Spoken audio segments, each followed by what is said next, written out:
اعوذ باللہ من الشیطان الرجیم بسم اللہ الرحمن الرحیم اللہم صلی علی محمد وعلی آل محمد الصلاۃ والسلام علیکہ یا سیدی یا رسول اللہ۔ محترم برادران، السلام علیکم ورحمۃ اللہ وبرکاتہ۔ یہ میرا شارٹ جو ہے یہ افغانستان کے حوالے سے ہے، اور اس میں ایک بات میں کہنا بہت ہی ضروری سمجھتا ہوں کہ عرصہ تقریباً 50 سے 52 سال ہو گئے ہیں کہ یہ افغانستان کے لوگ ادھر آ کے آباد ہیں، اور ان کی تقریباً 4-5 نسلیں جو ہیں یہاں پہ جوان ہوئی ہیں، اور ایسے لوگ بھی ہیں جنہوں نے آج دن تک افغانستان دیکھا ہی نہیں ہے۔ تو میری افغانستان کی عوام کو ایک گزارش یہ ہوگی کہ ان کو چاہیے کہ پاکستان نے ہر محاذ پہ آپ کے ساتھ دیا ہے، ہر مشکل وقت میں آپ کے ساتھ کھڑے رہے ہیں، مالی جانی قربانیاں دی ہیں، اور کسی بھی قربانی سے دریغ نہیں کیا۔ تو آپ کی یہ جو حکومت اس وقت آئی ہوئی ہے، طالبانی حکومت، جو کہ فتنہ الخوارج کو جو ہے تو سپورٹ کر رہے ہیں، تو ان کو شرم آنی چاہیے، ان کو شرم سے ڈوب مرنا چاہیے، کیونکہ یہ ساری جو چال ہے تو یہ انڈیا کی اور اسرائیل کی چالیں ہیں، جو کہ ہم مسلمانوں کو آپس میں لڑوا کے اپنے مقاصد پورے کرتے ہیں۔ مجھے ایک بات کا جواب چاہیے یہ افغانستان کے یہ جو نام نہاد طالبان آئے ہوئے ہیں ان سے، کہ یہ جو جنگ ہے اس کو آپ کیوں کون سا جہاد کا نام دے رہے ہیں؟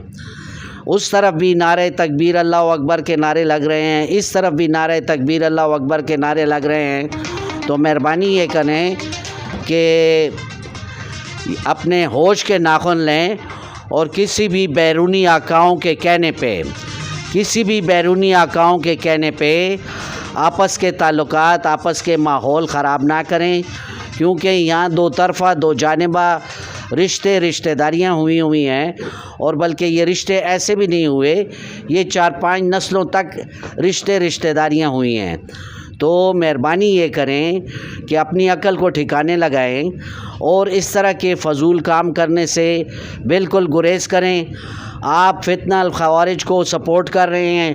آپ TTP کو سپورٹ کر رہے ہیں، آپ کے جو 40, 45, 50 سال تک افغانستان میں جہاد ہوتا رہا ہے، تو جہاد تو فی سبیل اللہ ہوتا رہا ہے، تو آپ نے اس جہاد کو بھی بدنام کر دیا ہے۔ اس کی وجہ یہ ہے کہ آپ جو ہے تو BLA کو سپورٹ کر رہے ہیں بلوچستان میں، اور آپ جو ہے تو TTP کو سپورٹ کر رہے ہیں KP میں۔ تو آپ یہ بتائیں کہ کیا اس طرف یہ جو بارڈر سے اس طرف لوگ ہیں